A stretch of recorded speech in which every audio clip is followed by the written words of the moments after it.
Hello, if you want to watch exclusive lemon content on What If Naruto, then go to my Boosty. The first link in the description here contains such hot stories for adults, such as What If Naruto was a daddy for Sarada, or Kushina and Mikoto vulgar Naruto mommies. Follow the link and enjoy. I'm waiting for you. That was her problem. Back before she was captured by Kabuto and before Pain's assault on the village, both she and Naruto were the village pariahs. Everyone hated them, more so Naruto than her. But now that he had become a hero throughout the elemental nations, everyone praised him. He was even going to become Hokage in 2 years when Tsunade retired. So he was now like royalty. And the village set their hate out on her now. No, before her and Naruto shared the hate. But now it was just her. It seemed that no matter what, the snake bastard would always make her life miserable. Currently she was walking to the dango shop. She was so depressed that she didn't even notice that she was just about to run into someone. When she turned the corner, wham! She came out of her depressed state to see she was falling. But she never hit the ground. Hey, watch it. Anko.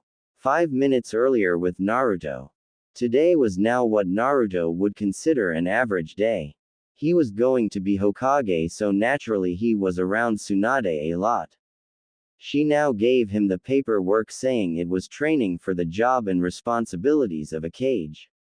This of course was an excuse to drink all day and not do paperwork.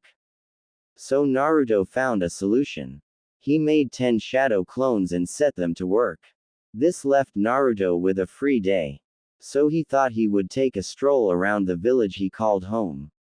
He turned a corner only to run into someone. He saw said person falling and quickly caught her.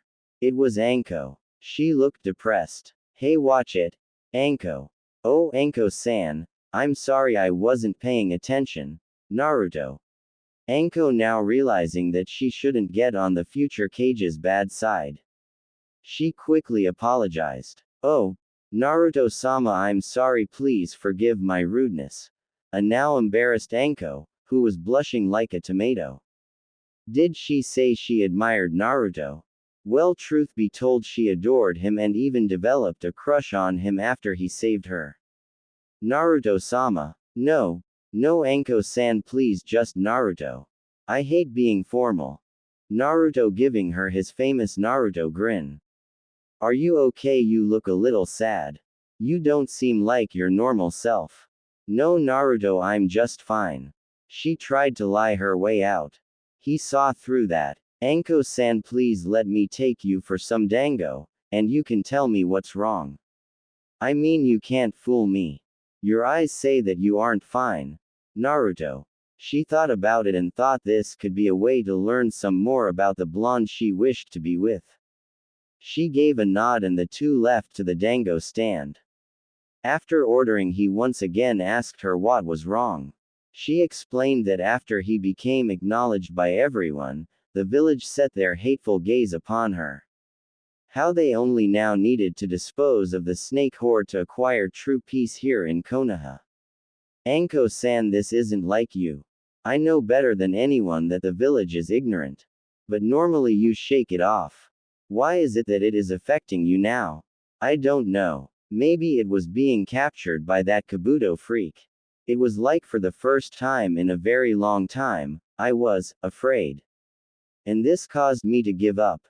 Anko, have I ever thanked you for saving me that day? I guess it's true. You are a ray of hope to those you meet.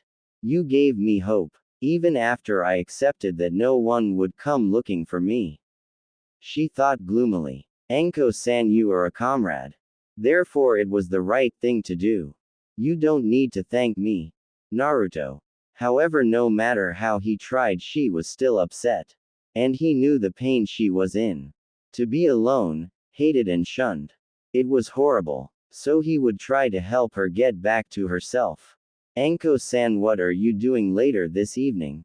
Naruto. Nothing. Why? Anko. Well, I was wondering if you would allow me to take you out tonight. Like on a date. He gave her a smile that showed he wasn't lying to her. I don't know, Naruto, I kind of. Oh, come on, Anko-san, it will be fun. I promise. Well, okay Naruto if you insist. Pick me up at my place at 7:30, Anko. Of course Anko-san. And wear something formal. Time skip 7:20. Naruto was walking to Anko's apartment. He was dressed in black slacks. And a black dress shirt with an orange tie. His hair was combed, though it still held a lot of its spikiness. In his hands were a bouquet of pink tulips. Why tulips? Well, Ino had told him it meant he cared. So that's what he would give to Anko. Though he was quite nervous. He could take on an army of undead S-rank nin with all the confidence of the world. But as it would be, he had the confidence of a mouse running from the nibby. None at all. He arrived to her apartment and nervously knocked on the door. Just a minute, was the reply. When the door finally opened, his jaw dropped. There stood Anko in a strapless purple dress that ended at her ankles. It tightly hugged her curves. It showed a bit of cleavage. She also had on a necklace of a snake that wrapped around a purple gemstone. You look gorgeous Anko-san, he said with a smile. While she on the other hand was blushing like mad. Thank you Naruto. You don't look bad yourself. On the inside however was praying this wasn't a pity date. Oh these are for you. He handed her the bouquet he had up until now forgot about. Anko took notice of the fact they were pink tulips. She knew their meaning and smiled. But the color reminded her of a pink-haired medic and she began to worry. Doesn't he like that Sakura girl? She thought sadly. Maybe this is just a pity date. Well Anko-san, are you ready to go, Naruto? Oh yeah. Skip. The two were at a very expensive restraint. They were seated almost immediately. Naruto being the next Hokage was no secret, so he got a reserved table meant only for the Hokage. The host seemed thrilled that the future Hokage was here. But gave a look of hatred towards his date. Something Naruto didn't miss. Right now they were waiting for their food to arrive and were just talking to themselves. So Anko, where did you get that necklace? It looks great on you. Naruto. Oh this was my mother's. It's the only thing I have left of her. It's my most prized possession. Anko. Naruto. Can I ask you a question? Well, of course. Why bring you on a date if I didn't want to get to know you? Naruto. It's just, well, don't you like Sakura? I mean, why take me out if you have feelings for her? Anko, now nervous that her suspicions might be confirmed. Well, that's an easy and yet complex answer. Naruto, how so? Anko, now curious. Well, after Pain's invasion and around the time of the Cage Summit. He then explained how she confessed to him in Iron Country. And how he could see she only did so to deceive him. Only to keep the traitor safe. How it hurt to be used and thrown to the side like trash. By the time he was done, they were walking around the village. At that moment Anko realized just how much in common they really had. They both is hated by the village. Both of them know the pain of being alone. And both know how it feels to be betrayed by someone you admire. But bringing up these memories only made her feel worse. So she did the one thing that she hadn't done in years. She cried. Naruto thought he did something wrong when he saw this. He felt terrible seeing her like this. So out of instinct he moved over to her and held her. He sat there and tried his best to get her to stop crying. She was shocked when he did this. Anko, please don't cry. Did I do something wrong? Did I upset you? Please stop crying. Naruto. No, Naru, you didn't do anything wrong. She said, no, holding onto him for comfort as she sobbed in his chest. Then why are you crying? He said. She had calmed down slightly. It's just that ever since Orochimaru left me, everyone hates me. Like I was the traitor. And then when you became a hero and everyone admired you. But then everyone had more time to make me more miserable. They shun me, blame me for things I didn't commit, and call me names like snake whore or snake bitch. I can't stand it. This sent her back and she began to sob once more. Naruto now fully understanding the reason for her being upset. So he let her cry. It was better to get it out than to keep it bottled up. He kept whispering soothing words to her. Anko had eventually stopped crying. Naruto, will you take me home, Anko? Of course. Naruto. So they walked back to her apartment in silence. However, Anko was walking closer to him than before. It seemed as though she didn't notice. They finally made it to her apartment. It was around 11 at night. Thank you, Naruto, for everything, she said with a smile, and then she gave him a kiss on the cheek. No problem. But would you want to maybe do this again sometime? Only happier, I guess, he said nervously. Are you asking me for another date? If you are, then yes. I would like that very much. But you know this means we are now dating. Right? Anko, she said, now getting her flirtatious nature back. Yeah, I guess it does. Well, good night, Anko-chan, he said with a smile. He then turned and left. Anko closed the door behind him and went to bed. The last thought going through her head was, I finally met a guy who doesn't want to use me. Maybe he could be the one. And with that she fell into a peaceful sleep. It had been 1 month since the first date and Anko couldn't be happier.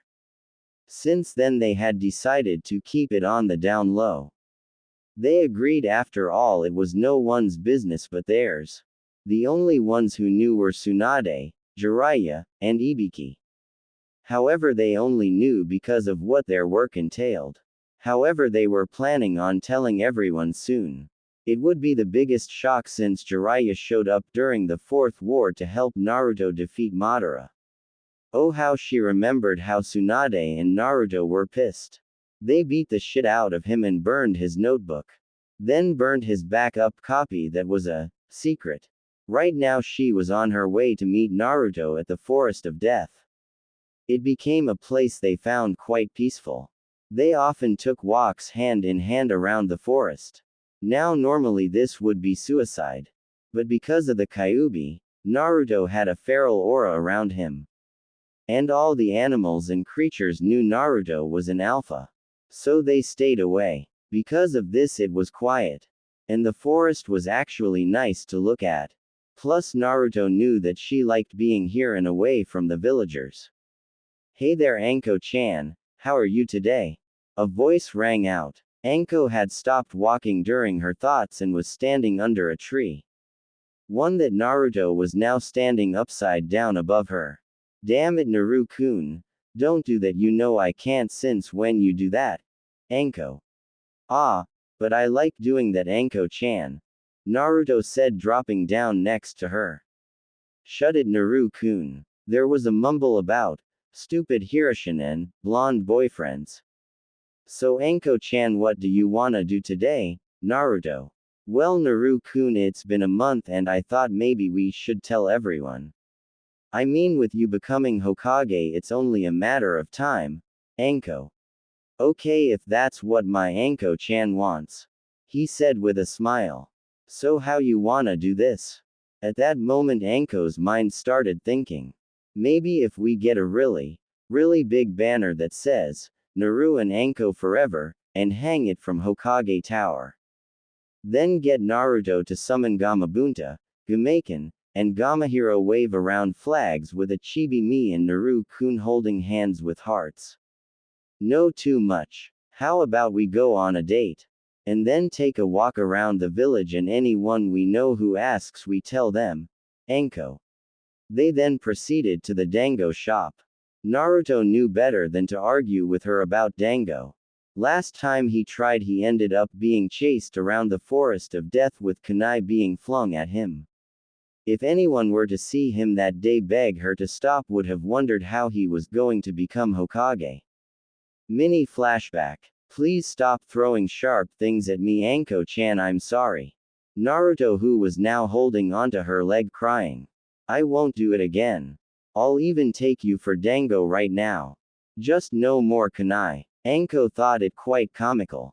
How a future Hokage, sage of MT, Myoboku, hero of the Hidden Leaf, hero of the Fourth Great War, and Jinchuriki of the Kyuubi no Kitsune was now latched onto her leg as if his life depended on it, crying and begging for forgiveness. Okay, but I hope you brought your wallet. I'm feeling really hungry today, she said with an evil smirk. Yes, Anko-chan. Mini flashback end. Now at the dango shop. Naruto was now feeding Anko upon her request. She thought that hey, who gives a shit how the villagers and other shinobi found out. They got some stares of shock and some disgust. And from the women Anko got cold glares of jealousy. What they didn't count on was a certain Yamanaka seeing them. Skip. The happy couple was now walking around the village aimlessly. Occasionally stopped by someone they knew. To which they explained that they were dating. They had now explained it to Kakashi, who reading his Ika, yet you could tell he was happy for the two. They ran into the green-clad taijutsu users who after hearing the story ran of screaming about youth. They ran into Neji and Tenten shortly after apparently following Guy and Lee for training. They also saw Kurenai and little Asuma. While the two women talked, little Asuma kept leaning toward Naruto with his arms stretched out. Almost like he wanted out of his mother's grasp to get Naruto to hold him. Okay, fine, you can go see Naruto if he wants to hold you. Naruto, Kurenai said after the constant shifting of the small boy. Oh, it's fine with me if it's fine with you, Kurenai.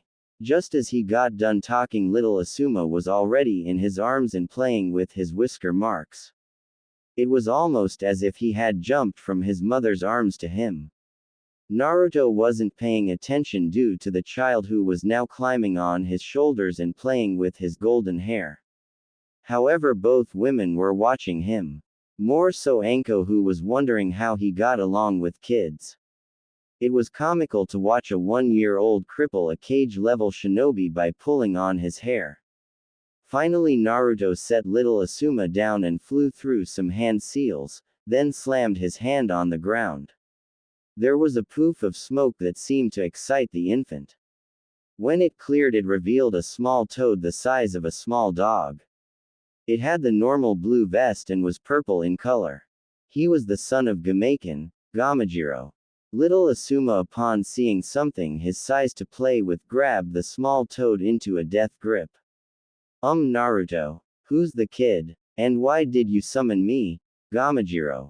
That is little Asuma, Kurenai's son. And well, I summoned you to play with him, of course. Naruto. The small toad could only nod. He couldn't leave as to the child holding onto him. But he would make do.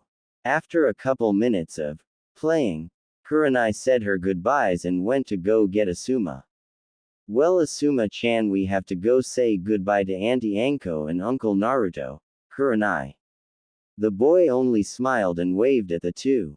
Uncle Naruto? Naruto asked. Well, yes, Naruto. You see, I have no siblings and Anko is the closest thing I have to a sister. Hence Auntie Anko. And if you are going to marry her, that would make you Uncle Naruto, Kurenai said with a smile.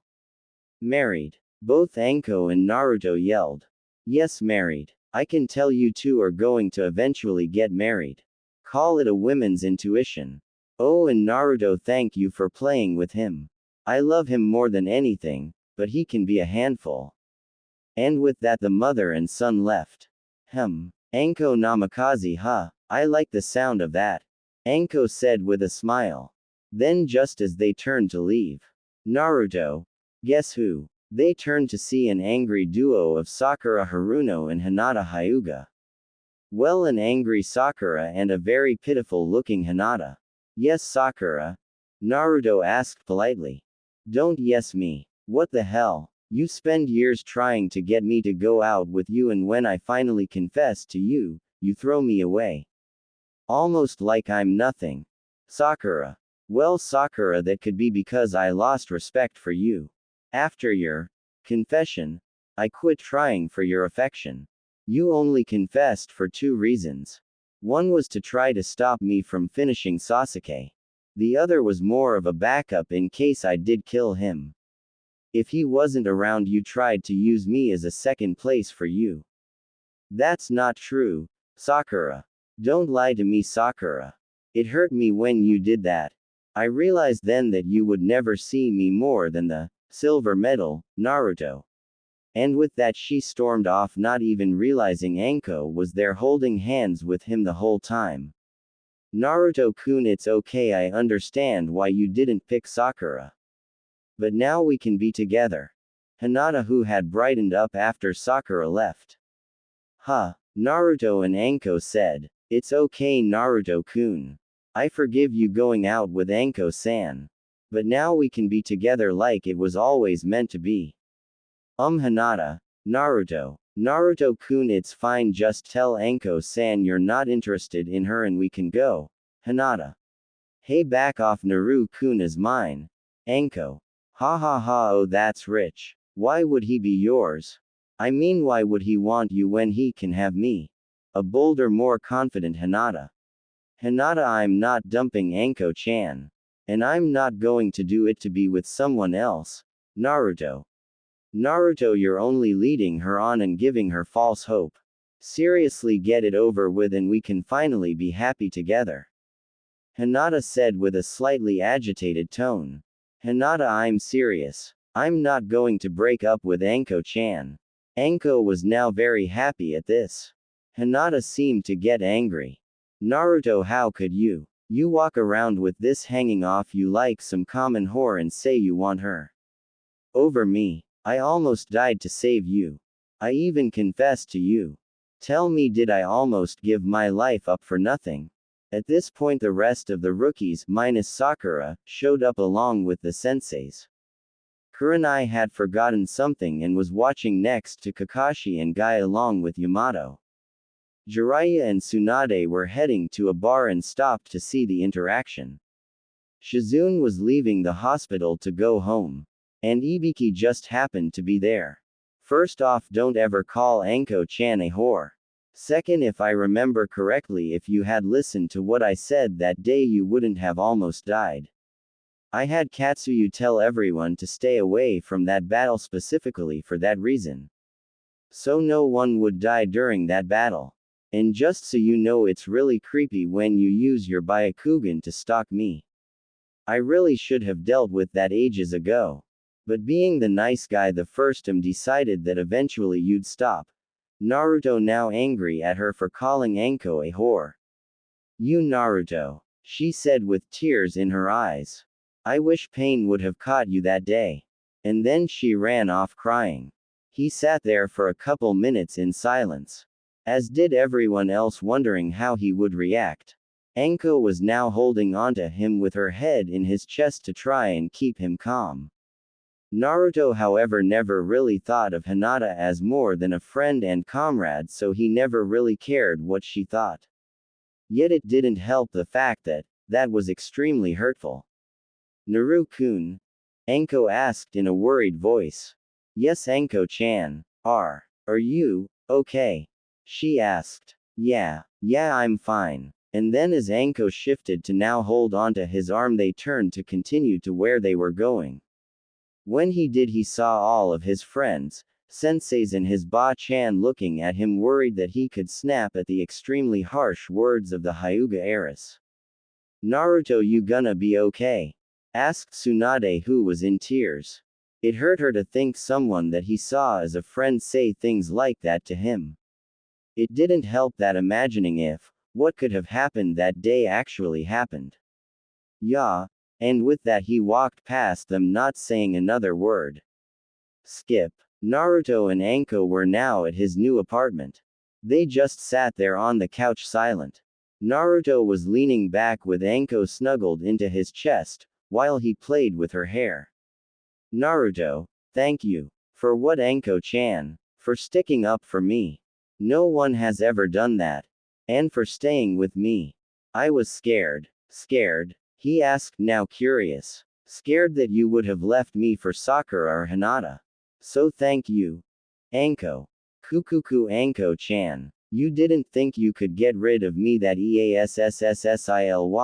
now did you, Orochimaru? I'm going to kill you. You snake bastard. And she leapt toward the object of her misery in life. A short, one-sided battle later. Now Anko-chan, you didn't think you could beat me now, did you? Orochimaru gets onto a stance with Kusanagi to deal the fatal blow. She sits there. Not like she has a choice. Her mind races. Her genin days, the betrayal, her teen years, becoming a Tokubetsu Jonin, joining the T&I. Then it hit her. Naruto. She cried at the thought of leaving him. She could only close her eyes and weep awaiting the end. Goodbye Naruto, she thought sadly. Then she waited for the inevitable pain that was to come. But it never came. She opened her eyes to reveal Naruto standing in front of her. Orochimaru's blade sticking in his back coming out of his chest. It hit his heart. Anko, and then he fell, dead before he hit the ground. Ha ha ha ha ha ssc Anko-chan, no one can truly defeat me. He then moves forward so he can whisper in her ear. Thanks to this mark, you cannot escape me. Even in death. Anko jumped up covered in sweat and shaking like a leaf. It was just a nightmare. Anko-chan, are you okay? Came a voice. She looked to the person.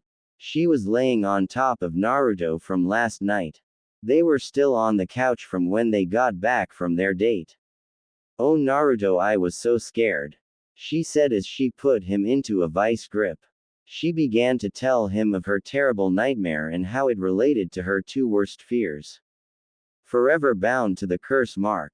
And losing Naruto to the snake bastard. He sat there and listened to her rubbing her back to calm her down. Which she did. He leaned down and kissed the top of her head. Don't worry Anko-chan. I am going to be Hokage. The greatest there ever was.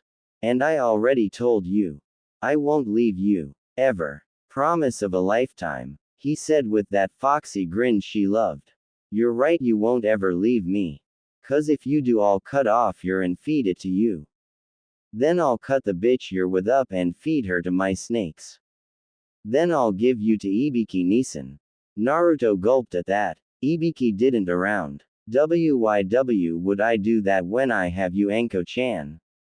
He said fearfully. Good answer, and I know you wouldn't leave me. And with that they drifted back to sleep. Skip. Anko and Naruto were walking around the village enjoying the day when Ko-chan, the couple turned to see Kurenai coming towards them. Hey there you are, I've been looking for you. Okay, what for? She asked confused. Remember I told you I got a babysitter yesterday, so we could go have some girl time, Kurenai said. Oh yeah, I forgot about it after the Hinata incident. Sorry. Anko, it's okay. But how are you Naruto? I heard what she said.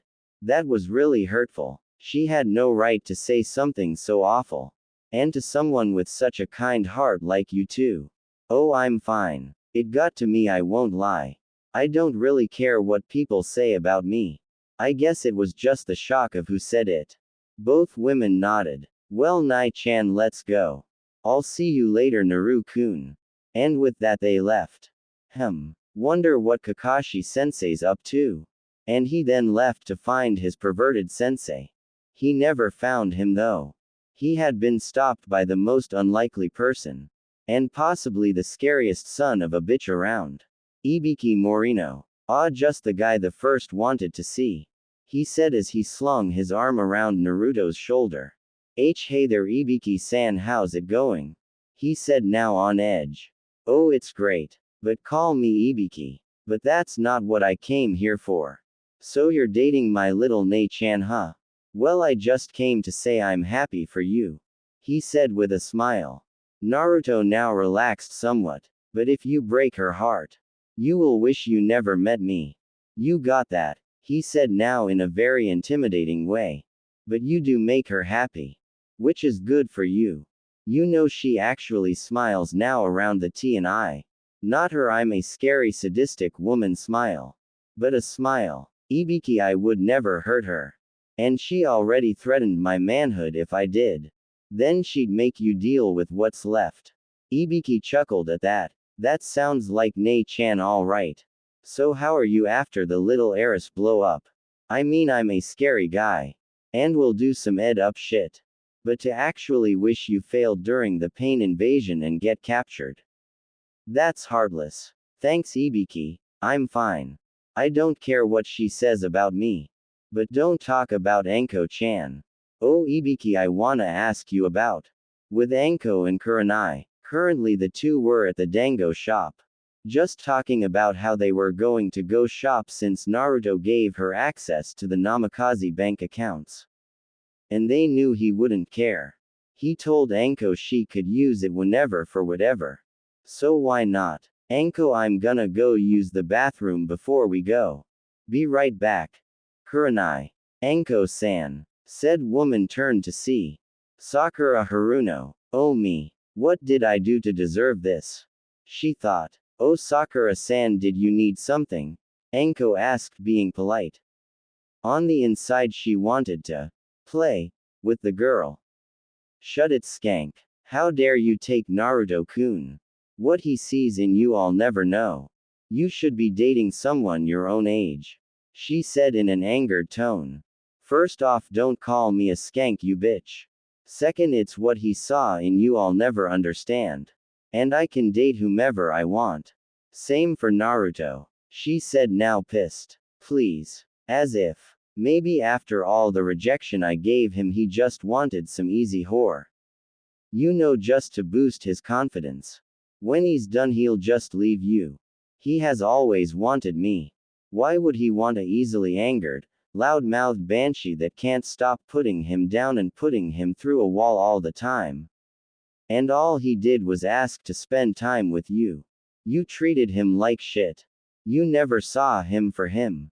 You only used him for your own gain. And if that meant you got the traitorous Uchiha back, well shit, you would have thrown Naruto to the dogs the moment he was back. Only after the Uchiha died did you take an interest in him. It's just like he said he would only be second place. Get out of my face, bitch. Anko. Sakura only seemed to get angered and attempted to knock her through the restaurant. That was a bad idea. Anko had way more experience in combat than her. So she ended up face first in the dirt outside the shop. Sakura got up and left in an angered state, most likely to break something. Anko turned around to take her seat only to see Kuranai staring at her. Well, Ko-chan, I just can't leave you for a second. She said. You okay? Yeah, I'm fine as long as the bitch gets the picture. Let's go shopping. Naruto's loaded with cash and he told me I could use as much as I want, when I want. She said, now really wanting to find something to wear for Naruto. Huh, you got lucky. He's rich and handsome. Makes me wish Asuma was still around. It's kind of lonely just me and little Asuma-chan. Kuranai said, slightly sad at the thought of her late husband. Nai-chan, you know I moved into the Namikaze estates with Naru-kun. It's only the two of us in that big compound. If you want you could probably move in with us. She said with a smile towards her adoptive sister. No, I couldn't, Impo. Nai-chan, it's no problem, I'm sure. You're like my sister. And besides, little Asuma-chan adores Naru-kun. He'd love to be around his auntie Anko and Uncle Naruto. I'll ask him and then you can move in, okay? She said with a smile that said, I won't take no for an answer. Fine, only if Naruto says it's okay though. Great. Anko. With Naruto and Ibiki, I'm sure she'll love it.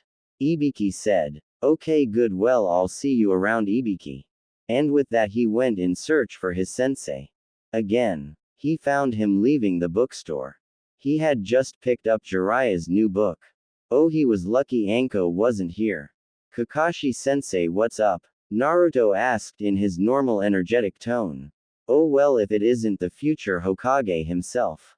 How are you, Naruto? It's been a while. How's things between you and Anko? Great. Everything is going great. But I came to ask you for a spar. Not many people can keep up with me nowadays. Naruto said, rubbing the back of his head with a grin. Huh. I just got this book, but I guess I could make time for my student. Kakashi said, slightly disappointed he couldn't read. How about we walk and you can read till we get to the training grounds? Sound good? Naruto, lead the way. Kakashi. Oh, and sensei, I want your opinion on Naruto. With Kurenai and Anko. Yes, just charge it to the Namikaze account, please. Anko said with a smile. So that's your game. Came a familiar voice. Kurenai knew who it was. Anko just thought. Again, sigh troublesome. With Shikamaru. Achoo. Shikamaru. Shika, be careful or you'll get sick. Yoshino. Yes, mom. Shikamaru. Back with Anko and Kurenai. Both females turned to see an angry Hyuga heiress. So you're using him for his money and family name. You dirty. Naruto-kun deserves so much better than some harpy. She said with a sneer. Hinata, stop it. Kurenai. No, sensei, I won't let her use him. Hinata. Use him. That's bullshit. I don't use him and I never have. Anko. You are right now. All those bags you're hauling around. All of which you charged to his bank account. You're only using him for personal gain and I find it sick. Hinata. You wanna talk about sick? How about what you said to him yesterday? Huh, that was ed up. I would never wish something like that on a person like Naruto. Or how about we talk about how you stalked him constantly? Using those eyes to follow him around. Then you dare say that he is yours. You may have confessed to him truthfully, I'll give you that over the pink banshee. But don't you dare say that he's yours. He can see whoever he wants. And it clearly isn't you. So back off, you ing stalker. It's really creepy, you know. And with that she left, not wanting to speak with the Hyuga. Sensei, you see it right. She only uses him. It's no. Hinata, enough. You had your chance. I'm sorry it didn't work out how you wanted. But Anko had just as much a chance as everyone else. Naruto chose who he wanted. I'm sorry, but you lost. You are still young, you have a chance at low. I can't believe you would choose her over Me sensei. How could you? And then she left. Kurenai then left to find Anko. Hey, you feeling okay? You look like you wanted to kill her. Kurenai. I'm fine. I just hate how they act like they own him. Sakura used him. She treated him like dirt. Hinata couldn't even hold a conversation until after the war. Even then she still had problems with it. She still follows him. We always have to wonder if she's around. It's so frustrating. I wish they could see they lost. It's game over for them.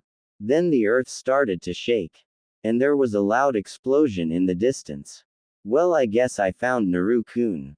Let's go, Nai-chan. 2 minutes earlier with Naruto and Kakashi. Geez, Naruto, I'm about to die and you haven't broken a sweat. Kakashi. Yeah, well, let's wrap this up.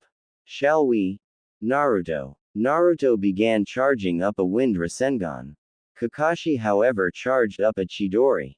They charged and the two deadly techniques met in a clash for dominance.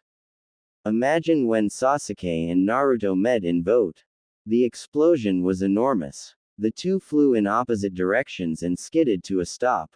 Naruto got up and made his way to Kakashi, whom still hadn't gotten up. Well, sensei, you need help. You look a little rough. Naruto said. Well, yeah, that would be nice. And with that they made their way towards the village. On the way they ran into Anko and Kurenai. Naru-kun, how could you? You went and had fun beating on Cyclops without me. Anko said in mock sadness. Anko-chan, well, you should have said something. You could have helped. Naruto. Kakashi was scared. What if Anko had been there? He shuddered. Well, it was nice seeing you three, but I feel safer being lost on the road of life. Poof, and he was gone. Oh, Naru-kun, I was wondering. Kurenai-chan lives in her apartment all alone with Asuma-chan. So I was wondering, she trailed off. Why, of course you can live with us. My estate has plenty of room. It would be great to have you to there. Naruto. Skip. Kurenai and little Asuma moved into the house next to the main house in the compound. It didn't take long with Naruto's army of clones. It was an easy move for Kurenai. Asuma-chan was just happy to be around Uncle Naruto. Naruto had just woken up. Anko was still asleep. Now it was time. He had to prepare. It was gonna be a big day. He worked his way out of Anko's grip without waking her. When he did, he went to their living room and made some clones. One went to make Anko breakfast. Another went and left to the forest of death. The real Naruto left to talk to Kurenai. With Kurenai, today was a good day. She would spend the day with Anko today. Naruto sent a clone after they left yesterday to speak with her. After she heard the news, she was ecstatic. She needed to keep Anko busy for Naruto. And in return, he had to watch little Asuma. Knock knock. Well, Asuma-chan, Uncle Naruto is here to play with you today. She smiled at seeing the reaction she got from Asuma. He was really excited he got to play with his uncle. She went to answer the door. Well, hello Naruto-kun, you ready for today? She asked. Yup. I'm all set, I have clones setting up for later. Just keep her away from the forest. She can't be there all day. Well, Asuma, you ready? The toddler only giggled. Now Naruto, you take care of my son, okay? Or I'll have to kill you. Oh, and no training at all. He can't start until he's 5. Then you can teach him some things after I give you the okay. Kurenai said, now in mother mode. Oh Kurenai, do you really not trust me to look after a kid for a couple hours, Naruto? You're right. But if so much as a hair on his head is hurt, you will never see the day you make Hokage. Good luck, Kurenai. Skip with Anko. Anko woke up due to the smell of food now filling her senses. She loved when Naruto cooked. She got up to find the table full of food. But no Naruto. She did find a note. Dear Anko-chan, I am currently not here. I have some things to do today. But don't worry, I'm only watching Asuma for Kurenai. She wanted to have a girl's day or something. But hey, I'm gonna take you out for dinner today, okay? So maybe you could go get a dress or something. Love, Naruto. Well then I guess I will have to get a new dress. Oh well, are those waffles? When she got done, she heard a knock on the door. Just a minute. Oh Kurenai-chan, good, I was just about to come find you. Oh well then, shall we go, Kurenai? We shall, Anko. With Naruto and Asuma, little Asuma was now riding on Naruto's shoulders playing with his golden locks. Naruto was trying to figure out what to do with a 2-year-old. Well, Naruto didn't know you and Anko already had a kid. You never told me. Came someone behind him. Oh, you mean this little guy, Kakashi-sensei? This is Kurenai's kid. Asuma? Naruto. Of course it is. It's just fun to tease. He replied with an eye smile. What are you up to? I have no idea. I was told I wasn't allowed to train, so I have no idea what to do. As luck might have it, Asuma's stomach growled at that moment. Well, I'm not an expert, but maybe he's hungry, Kakashi said. Okay, we'll go eat. You wanna join us, sensei? Naruto. Why not? Kakashi. Oh, and sensei. Seeing he got his attention, continued. You might wanna put the book away. Kurenai would be pissed if she found out you were reading, Ika, in front of him. Fine, I guess you're right. Skip. Well, little guy, the first may not get to train you, but as your uncle it is my duty to teach you about the paradise of ramen. And with that, Asuma's face lit up. He seemed happier than when they left the compound. Hey Naruto, good to see you. Came a new voice. Yame-chan, it has been a while. Let me introduce you to this little guy. Asuma, Kurenai's kid. Oh well, aren't you just the cutest? Dad, come out here, Naruto's here. Oh Naruto, good to see ya boy, what will you be having, Tuki? Hey old man, nice to see you, I'll have 5 mises with pork, 5 beef, and little Asuma will have 1 miso. Kakashi. I'll have 2 beef. Kakashi. Coming right up. Tuki. When the order came out, Asuma's eyes grew to the size of dinner plates. When given a fork, he tried it. As soon as he did, he dived in, finishing his bowl by the time Naruto had finished 4 bowls. Hey, you like it, huh? Well, you want more? Naruto. Getting a nod on response. Ayame-chan, I think the little guy wants more. Okay, well, the little cutie can have as much as he wants. Coming up. 2 bowls later. Okay, I think he's done. Naruto. If I didn't know any better, I would say he was your kid, Naruto. Kakashi. He eats like a mini Naruto. Ayame. Oh, Naruto, you keep bringing me customers with large appetites. You keep bringing me more business, my boy. Tuki. Okay, well, we're gonna go by. Leaving some cash, he put Asuma back on his shoulders and left with Kakashi in tow. With Anko and Kurenai. Well, today was another successful day. We got to go shop, go to the spa, and I didn't have to worry about Asuma all day. Kurenai. That's because Naruto is watching him. He won't do anything to hurt him. Anko. Yeah, you're right. Now noticing the time. Well, we should head back.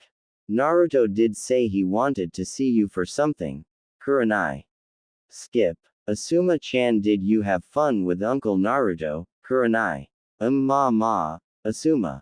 Huh, did you just say something, Asuma-chan? Kurenai. Anko and Naruto just watch. Ma. Asuma. He said mama. He said mama. Kurenai. She then leapt at Naruto. I don't know what you did, but thank you, Naruto-kun. Kurenai. I didn't do anything. I just took him for ramen and to the park. Naruto. Ramen ramen, came Asuma again. His second word. Kurenai now excited more than ever. Ramen.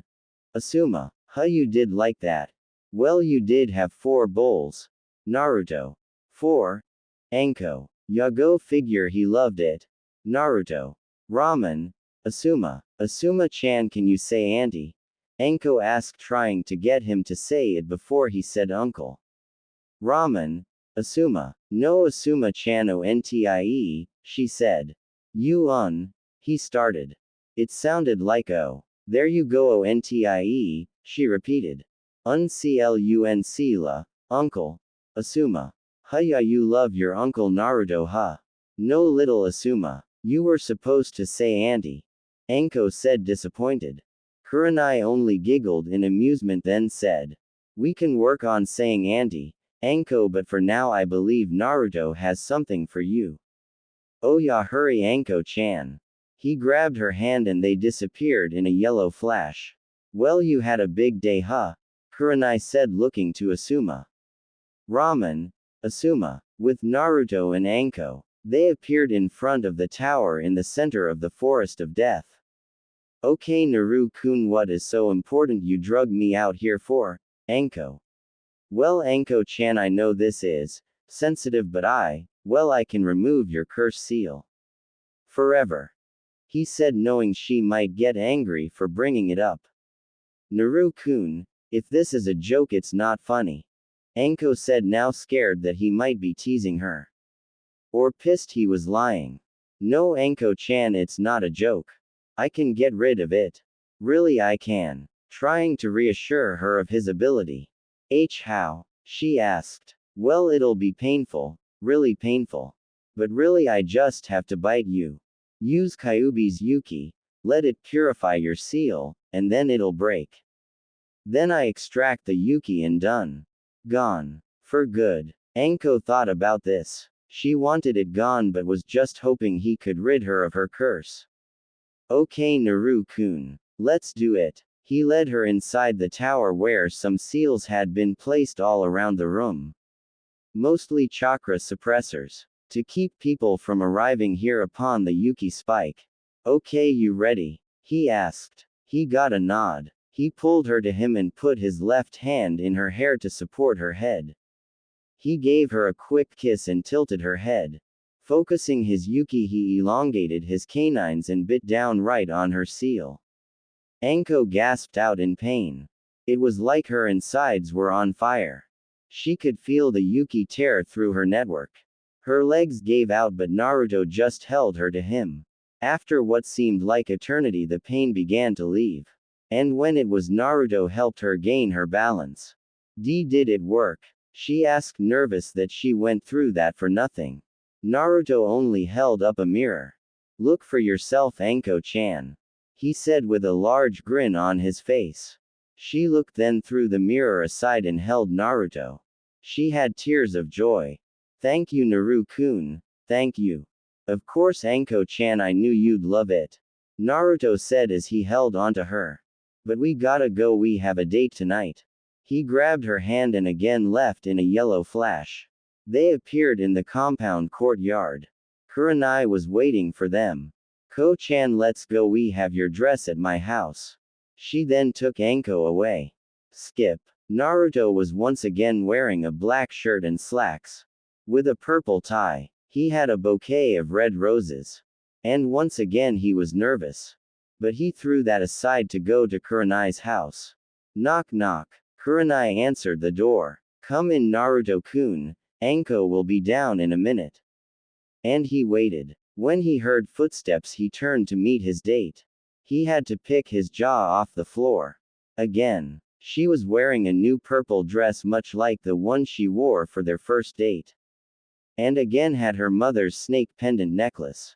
She looked gorgeous. Anko-chan, you look stunning. He said. And you look handsome, Naru-kun. She replied. He held out his arm and she took it. Well, Kurenai-chan, we'll see you later. Naruto. Have fun. She said with a smile. Skip. They were at the most expensive restaurant in the whole village. Naruto requested a private table with a view. Being a future Hokage, he got it. They had dinner and enjoyed the view of the balcony they were on. The sun would set in about 20 minutes. Well, Naru-kun, this was a very enjoyable date. You spoil me, you know. Anko. Of course I do. But I love it when you're happy. He said with a smile. Well, with this damn curse mark gone, I'm very happy. Anko. I know. Naruto said as he placed the money for their dinner and a very generous tip on the table. Well, I have one more thing planned. Naruto, he said, holding out his hand. Oh, and what would that be? She said with interest. She took his hand and they left. They arrived on top of the fourth head on the Hokage monument via Hirishin. Watching the sunset. He answered. Anko turned and watched the sunset.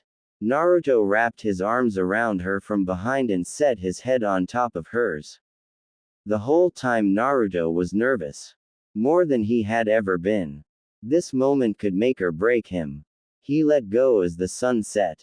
Anko kept watching. Anko? Said Naruto from behind her. Yes, she said as she turned. She gasped. Naruto was on one knee with a ring presented to her. It was a gold custom-made ring. It was a snake with a large purple gem in its mouth. It was beautiful to her. Anko Mitarashi, will you marry me? He said with all the confidence he could muster. Yes, yes, of course, Naru-kun. She said with joyful tears in her eyes. Naruto slipped the ring on her finger and stood up. He gave her a big, long, passionate kiss. Thank Kami, he said with relief. Well, now you got me and I won't let go. She said. I won't either. They left in a flash. It had been 1 month since Naruto had proposed.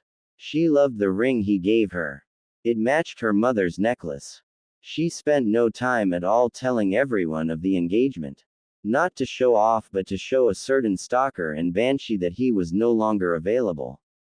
Another thing they decided was to have the wedding as soon as possible. 1. It would be good for Naruto to be married before he becomes Hokage. And 2. In their line of work, you never know when you might be killed. The 5 elemental nations wouldn't attack. But Naruto and Anko had made enemies out of Nuke Nin. So the wedding would be in 2 months. Just enough time to prepare. Of course, she made him help plan. But of course this basically meant Kurenai and Anko both make arrangements and plans. And Naruto just follows along and pays for everything. He only made one decision. And that was on food.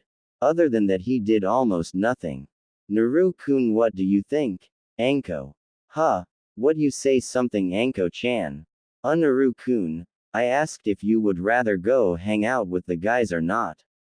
I mean, me and Kur-chan can do this. It's really just a waste for you to do nothing but pay everything. Okay, bye. And he was gone in an instant. Giggle, he may have grown up, but he can still be a baka. Kurenai. Yeah, but he's my baka. Anko. With Naruto. Okay, well, now I only have my own things to do now. Like my best man, and groomsman. He began to think. Kakashi. Nah, he'd be late for the wedding. Shikamaru. Probably say it's too troublesome. Well, he does see Gaara often. Maybe he can deliver my invitation and a letter for me. Gaara is my best friend. Well, I guess I found my best man. Oh well, he can deal with it. And with that he went in search of the Nara. He didn't have to look far. He was only at his clan's compound. Greetings, Naruto. What brings you here today? It was Shikaku Nara. Oh, Nara-sama, I was looking for Shika. You don't know where he is, do you, Naruto? He's at the house board as usual. Follow me. Your only problem would be to hold his attention long enough to speak with him, Shikaku. Shikamaru, you have a guest. Sigh, troublesome. Hey Naruto, what's up? He asked lazily. Well, I came for a favor. You know I'm engaged to Anko, right? Getting a nod. Well, I actually need two things. One, when are you going to Suna again, Naruto? I would be going to Suna in 2 days. Good timing. Shika. Okay, well, it's of absolute importance that Gaara receives these. Handing him 2 envelopes. Call it an S-rank mission, I guess. Naruto, I don't think you can assign missions. Shika. Well, as future Hokage I can and just did. Can you do that for me, Shika? Getting the usual response. And the second thing I need as well, would you be one of my groomsmen, Naruto? Sigh, that sounds troublesome. Shika. What's this about a wedding, Shika-kun? Are you and Tamari finally getting married? Shikamaru's mother Yoshino asks as she enters the room.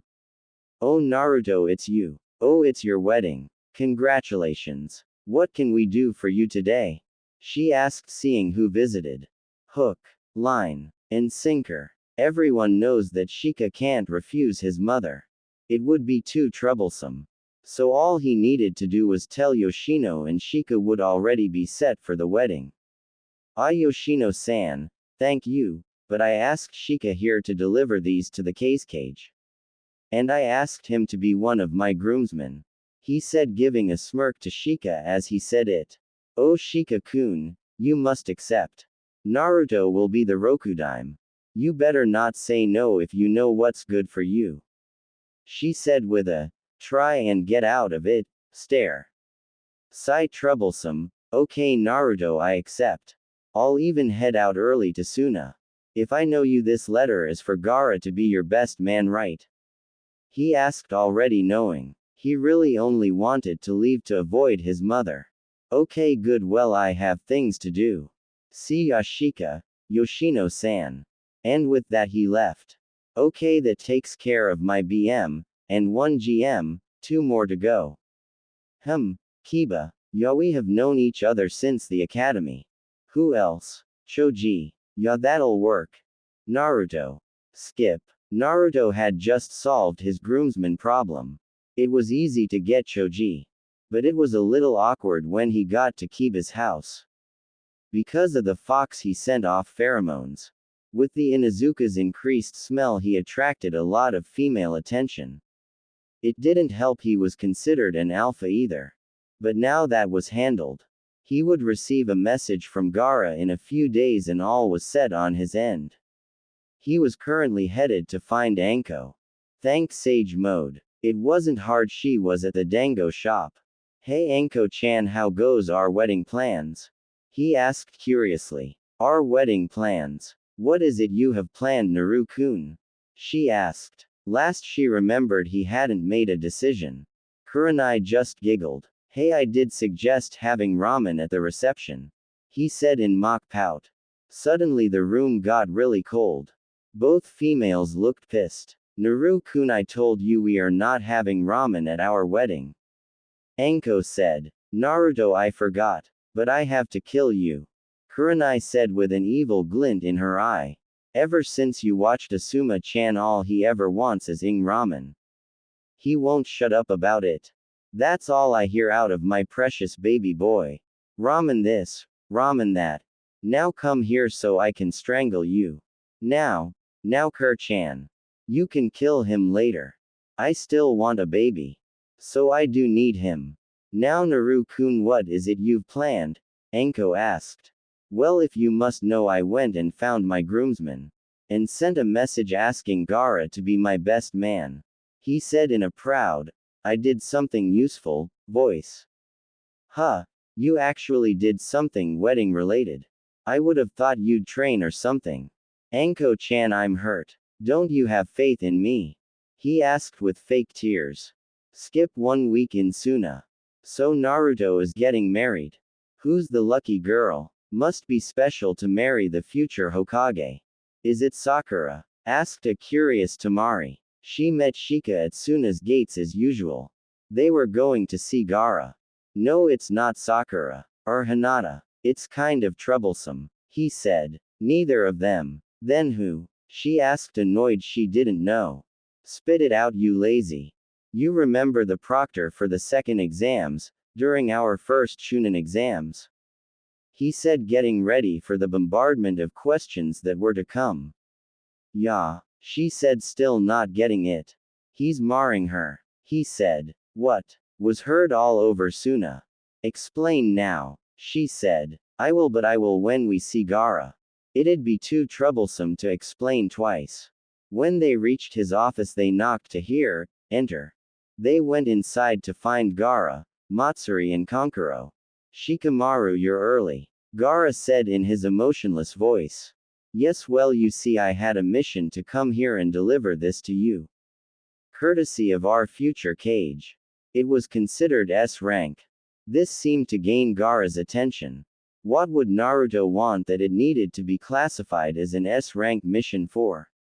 He thought as he took the 2 envelopes. The first was an invitation. To the Kage. You are cordially invited to attend the wedding of Naruto Namikaze and Anko Mitarashi. April 14th atop Kohona's Hokage Tower. 6:30 p.m. to 10 p.m. This seemed to raise some questions but waited to read the next envelope first. Dear Gaara, how's it going? I'm great. As you may already know from my invitation, I'm engaged. Everything is going great except one thing. I am in need of my best friend to be my best man. It would mean the world to me. Hope you make it, Naruto. At this, Gaara smiled. He even gave an amused chuckle. That raised questions from everyone. Not a whole lot could make Gaara smile. But to laugh as well. That was only accomplished by only one person. Once. So bro, what's it say? Asked Kankuro. Yaga-kun, what's got you in such a good mood? Asked Matsuri. Well, it seems as though Naruto has gotten engaged. And he wants me to be his best man. He said with an amused smirk. So I suggest you all get ready for a wedding. Well, I knew it was only a matter of time. Who'd he get, Sakura or the blue-haired chick? Asked Kankuro. Neither. Was all he got. He's marrying Anko Mitarashi, the proctor for our first Shunin exams. Replied Tamari. Wait, what? How'd that happen? With that, everyone turned to the only one who would know. Sigh, troublesome. I don't know, you'll have to ask Naruto. Actually, hardly anyone knows how it happened, to tell you the truth. Said Shika. Well, in any case, everyone prepare to leave in 1 week's time. Back in Konoha. Finally, it's all set. All we have to do is wait. I can't believe we're getting married. Anko said as she snuggled into Naruto. Yeah, that sure is exciting. I can't wait. Naruto. And they just laid there, snuggling and waiting. It was cut short with a knock at the door. "I'll get it, Anko-chan," he said as he got up. He opened the door to reveal a bunny-masked Anbu. "Naruto-sama, Tsunade-sama requests yours and Anko-san's presence ASAP," he said. "Okay, thank you, Bunny-san," he said. "Anko-chan, we gotta go see Ba-chan," he yelled. "Skip. I'm here, Ba-chan. What did you want?" he said as he dodged the various objects thrown at him. "Brat, stop calling me that. But anyway, you have a message from Gaara," she said, handing him a letter. He read it and smiled. "Well, it seems that he agreed to be my best man. And he will be here in about a week," he said, informing the three in the office. "That's good, Naruto, and congratulations, you too," she said with a smile. It had been 1 week since the best man and company had arrived. Gaara was happy for his friend. However, he was not talking to Naruto. In fact, he only saw him twice since being here. As of now, he was talking with the groomsmen. Or rather, Kiba. Choji and Shika were there because it was a groomsman's duty to help. Kankuro was also in attendance. "Come on, Gaara. I'm telling you, we have to give Naruto a bachelor party. It's gotta be huge. We need strippers, booze, strippers, and a place to crash when we get tanked, strippers, and a place to have the party." "Did I say strippers?" Kiba. "Yes. About 4 times. Gaara. Well, it's your duty to help us with this. You are the best man. It's like an unwritten law of best mons." Kiba. "I am not helping you with this. Naruto doesn't need a party." Gaara. "Gaara, you kind of have no choice. You are the best man. You have to give him a bachelor party. It's tradition. And I know how much you like tradition." Kankuro. "Huh. Fine, do whatever you want." Gaara. "You don't have to do anything, Gaara. We just need to put the reservations under your name. Who would refuse the cage after all? Leave everything to me and Kankuro." Kiba. "If you reserve strippers under my name, I'll kill you." Gaara. "Okay, well, reserve them under my name."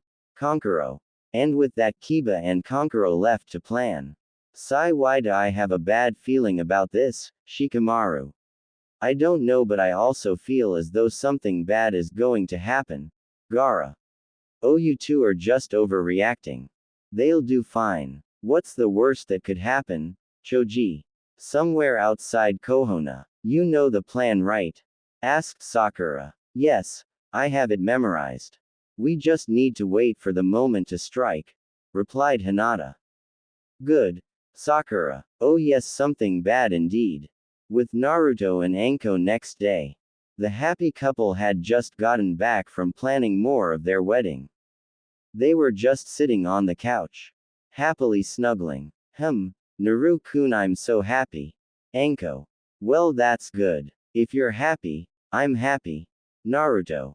"I love you, Naru-kun," said a very happy Anko. "I love you too, Anko-chan." An equally happy Naruto. Knock knock. "I'll get it, Naru-kun," Anko said. She answered the door to reveal an eager-looking Kankuro and Kiba. "Oh, Anko-san, is Naruto here?" Kiba. "Oh, why are you two idiots here? Why do you need Naru-kun?" Anko. "It's about a meeting we had.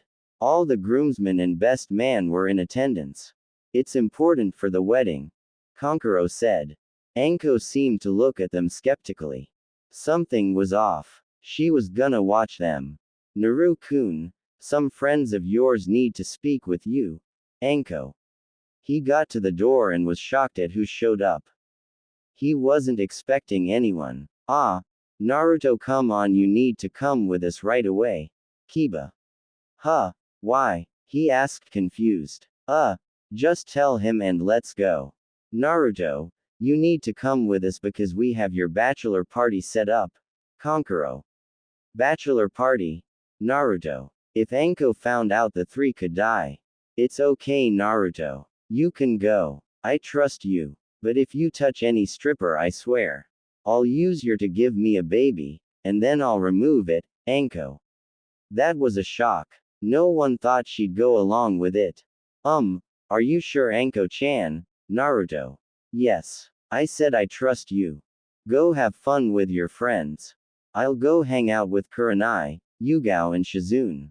But remember what I said. She said. Okay, we'll have him back sometime. Bye. And with that, Kiba and Kankuro dragged Naruto away. At the hotel, Naruto's friends had reserved the whole villa on the top floor of the hotel. It was all for Naruto's bachelor party. Kiba left saying he would be back soon. When Kankuro and Naruto got to the villa, they saw Gaara, Shikamaru, Neji, Lee, Shino and Choji all waiting for the guest of honor. The whole room was also filled with cases of alcohol, individual bottles and 6 kegs. There was a stripper pole placed in the center of the room. There were also several other rooms connected by doors to the main room. Hey guys, what's up? Naruto asked, rubbing his head sheepishly. Naruto-kun, your flames of youth burn brightly. You and Anko-san will have youthful lives together. Yosh. Lee. Yeah, what Lee said. Neji. Congratulations, Naruto, said an emotionless Shino. Sigh, this is troublesome. Shika. I agree. Gaara. Oh, lighten up, will ya? It's a party. Enjoy it. For Naruto. Kankuro. Then the door was flung open. Entered Kiba, followed by a parade of 20 strippers. Let the party begin. Kiba. No one ever noticed 2 strippers slipping something into a majority of their drinks. Half hour later. See Naru Hiktu. Dis ain't hick so bad, Kiba. Now means a hiccup. Until otherwise stated. Shikamaru was currently getting a lap dance. This isn't true, blesso me, he said. This is some. This is party bitches. This shocked everyone. It was Shino. Shut the up. Damn idiot. Can't even get a lap dance without your bitch running your mouth.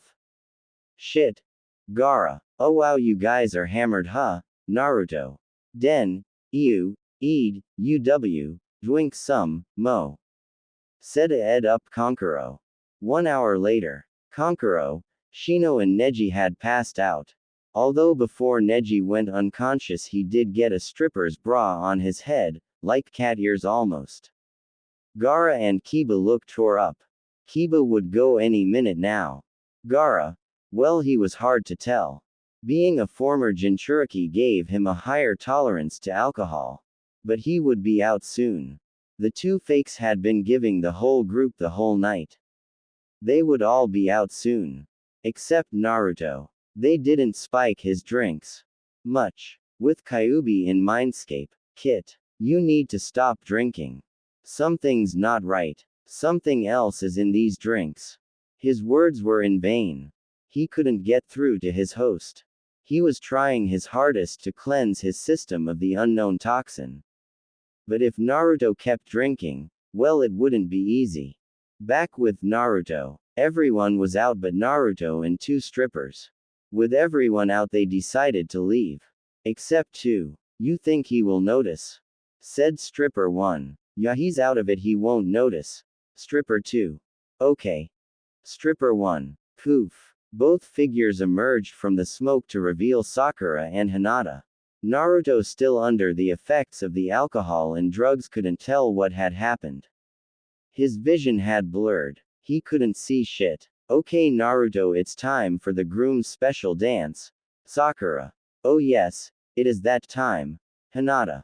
They proceeded to drag the drugged Naruto to one of the bedrooms. When they got inside, they tied him to the bed. They told him it was part of the dance. Him, being doped up, didn't think anything of it. Okay, Naruto-kun, it's time. Sakura. Hinata began to kiss him. While Sakura began undressing Naruto. She then set up a camera and tripod. Back with Kyuubi. Shit, Kit. Get your head on straight.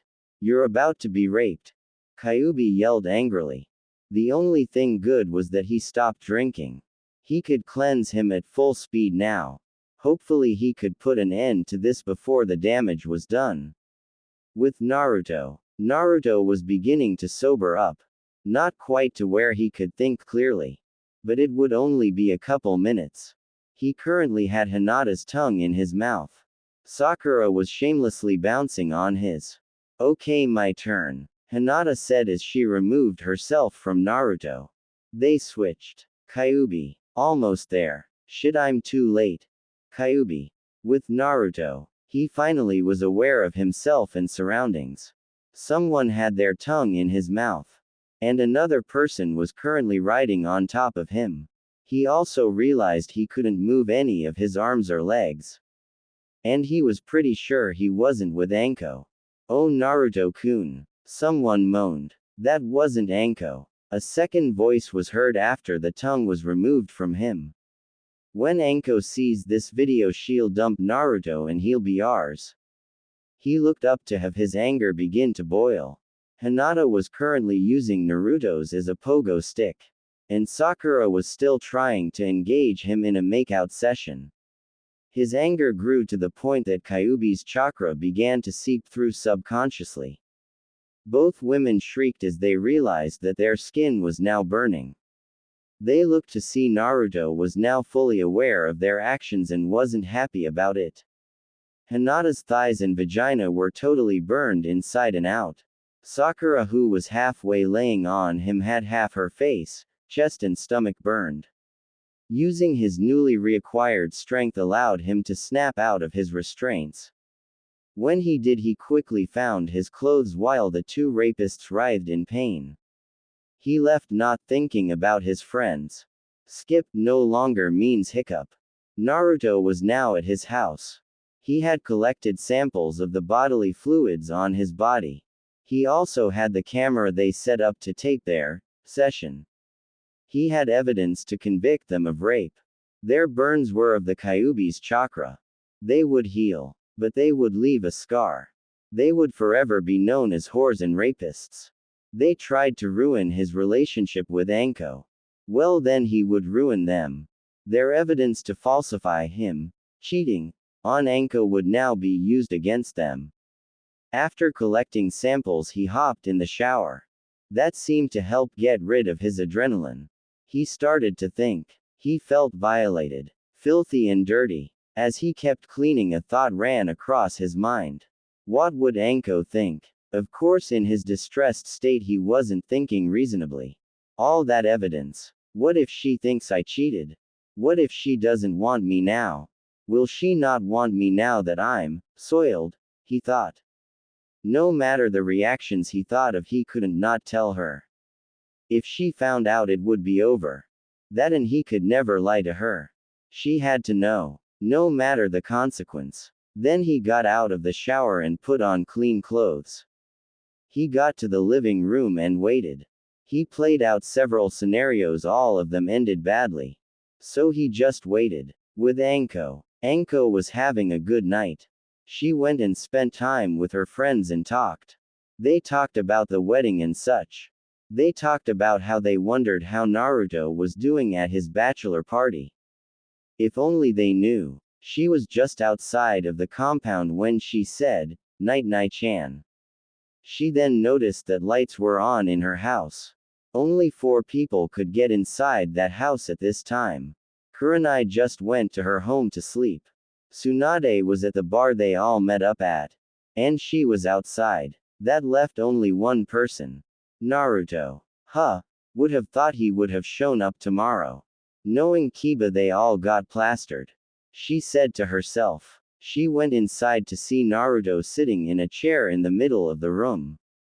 His head was down with his bangs covering his face. She could hear the faint sounds of sniffling. Is he crying? Anko-chan, I'm sorry. He said as he started sobbing. She hurried over to him and kneeled next to him. For what? She asked, confused. Naruto managed to retell the story to her. How he was drugged, raped, how he got the evidence. Then he began to apologize. Anko was pissed. Naruto had been drugged and raped. And it was by the very same 2 who held grudges against her for having Naruto. Anko-chan, I'm sorry. I understand if you don't want to call off the wedding and end this. I'm sorry. You deserve better than this. Than me. He got up and walked to the bedroom. I'll just grab my stuff and I'll leave. You and Kurenai can keep the compound, he said. Anko, however, just sat there, frozen. He was going to leave. That frightened her. She would be alone again. She wouldn't let it if she could help it. But she couldn't move. She finally gained her bearings just as Naruto was about to leave. She ran towards him and tied him down with her snakes. He of course protested. She dragged him back to the chair and sat him down. They began to argue about it. He wanted to leave. She wanted him to stay. After a very heavy argument, Anko was about at the end of her rope. Naruto, you don't get it. Before you I was all alone. I hated it. Everyone hated me, she stated as she broke down and started crying. They resented me and I couldn't stand it. Then you came along. You showed up and saved me from my own hell. You showed me love, protected me, and gave me a chance at family. Now that I have you, I couldn't live without you. I just can't. I would die without you. It would just kill me to be alone without you. I don't want to lose you. She continued to cry. She got up, walked to the bedroom, and returned with a kunai. She released her snakes so Naruto could move again. Naruto, I love you. But if you leave me, I don't know what I'll do, she said as she stared at the weapon in her hands. She was shaking. Naruto finally realized his mistake. He broke Anko. He had shattered her heart. It hurt him to know he hurt her. It killed him. So he did the only thing he could. He walked over to her, removed the knife from her hands and held her to him. Anko-chan, I'm so sorry. You're right. I can't live without you either. I'm sorry. I won't leave you, he said as he tightened his grip on her. Anko was overjoyed that he finally saw reason. If he would have left her, she probably would have killed herself to end her suffering. She held on to him, afraid to lose him. It's okay, Naru-kun. It's not your fault. Okay. I love you. Remember that. Anko said, trying to get him to say something. I love you too, Anko-chan. He said. All the crying and arguing he had done exhausted him. Anko took his hand, led him to their room and laid him down. She then laid down and covered them both. She laid her head on his chest and spoke. Tomorrow we'll go see Tsunade-sama about this, okay? Just rest for now. I won't let anyone do anything to you, okay? Anko said, trying to get him to sleep. And with that they both fell asleep. Tomorrow was going to be a long day. What? Roared an angry Tsunade. She had just been told of what had transpired the night before. She was furious. Anbu, go and find Hinata Hyuga and Sakura Haruno and bring them to Ibiki. Then find the whereabouts of Kiba Inuzuka, Shino Aburame, Neji Hyuga, Shikamaru Nara, Konkuro of Suna and the Cage and bring them here immediately. She ordered. Shizune, take these samples and have them analyzed for a DNA test. Then bring me the results. And find Inoichi Yamanaka and send him here. She then turned to the couple she was speaking 2 moments ago. Naruto was sitting in a chair. His legs spread with Anko sitting in between them. He was holding onto her tightly with his head on her shoulder. He looked horrible. Anko was pissed. She was angry and you could tell. Naruto, do you remember anything before what happened? She asked, concerned for her adoptive son. No, we were just drinking and having a good time. Everything after that is all blank, he said with clear disgust with what happened. She continued to try and find out what happened for the next couple minutes. Knock knock. Gaara entered along with the other guys. Kiba spoke up. Oh hey Naruto, where'd you go, man? We've been looking for you all morning. Have fun last night? He asked, still oblivious. Naruto didn't answer and opted to tighten his grip on Anko. Tsunade, seeing he wasn't going to be speaking anytime soon, explained the situation. Everyone in the room was shocked. Oh shit, Naruto, I'm sorry bro, I didn't know. Kiba said, ashamed that his party ended badly for him. Well, that's a bummer. Naruto, you okay? Kankuro. Everyone else kept quiet. They just thought of what they had just been told. Troublesome. What's going to happen to them, Hokage-sama? Shikamaru. Those two are being charged with rape, along with drugging fellow Leaf Shinobi. Most of you being clan heirs makes it worse for them. Add in Kankuro and Gaara Dono, that makes it an international incident. Doing something along those lines to a future Kage and a Kage of another village and his brother is a felony. It could be a cause for war. She said angrily. Everyone but Naruto nodded. That being said, Gaara Dono, I am really sorry that this happened to you. I hope this doesn't affect our alliance. They will be punished, that will be assured. She said, trying to prevent a war. This is unexpected. Normally this would be a reason for a war. However, Naruto is my best friend. And him being the next Hokage helps put me at ease. I know this wasn't an attempt at my life.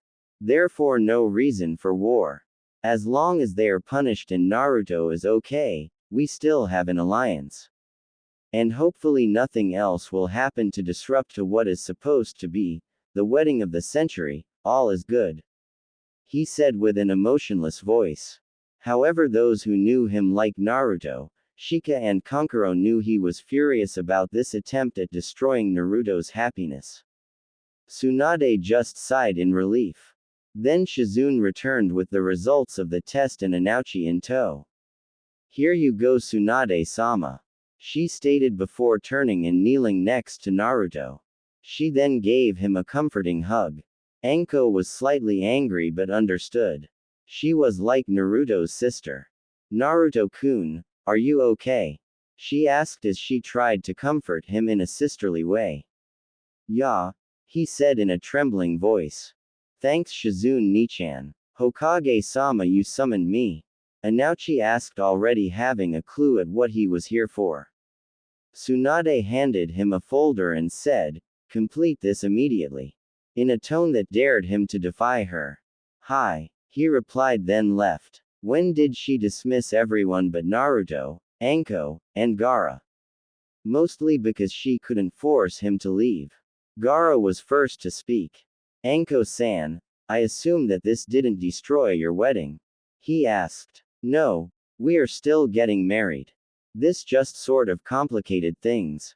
She said, still angry. Tsunade-sama, I request that I be allowed to help interrogate the two suspects. She said, trying to get permission to destroy the two rapists. Anko, you know I can't allow that. It is a conflict of interest on your part. Tsunade replied. She really wanted to let her kill the two. Hokage Dono, since this is an international incident, I am well in my rights to appoint my own interrogator. Since my normal one is in Suna, I request Anko-san takes his place. He said, knowing she couldn't turn that down. Tsunade smiled and then replied, of course you can. Anko-san, you may interrogate the suspects on Kage Dono's behalf. Anko was thrilled. She proceeded to pounce on Gaara and wrap him in a suffocating hug and repeatedly said her thanks. Oh, thank you, you are my new favorite of Naruto's adoptive siblings. She said with glee. Of course, just think of it as an early, second wedding gift. He said after getting his bearings back. Well, Anko, you have your assignment, don't worry, Naruto will stay with me and Gaara. Have fun, Tsunade said. With that she nodded and left. But before doing so embraced Naruto and gave him a kiss. Skip. Tsunade and Gaara had been talking with Naruto all day. Talking to him about things other than the incident. From ramen to training to being a Kage. Even life in general. Eventually Anko returned. Her job done. For now, she reassumed her place in between Naruto's legs. Inoichi soon followed. Hokage-sama, I have the results of the psych evaluation you ordered. He stated. Report. She said, wanting to be over this mess. Very well. Sakura Haruno was the first tested. It seems that after Naruto's return to the village after returning from his training with Jiraiya-sama, she began to have feeling for him. They grew to the point where she purposely used his infatuation for her against him. Obviously to get Sasuke returned. And soon it got to the point where she believed he was her property. To do with as she pleased.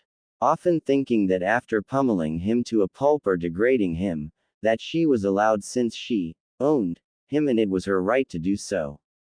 After losing her chance with the Uchiha after his death, she became extremely possessive of him.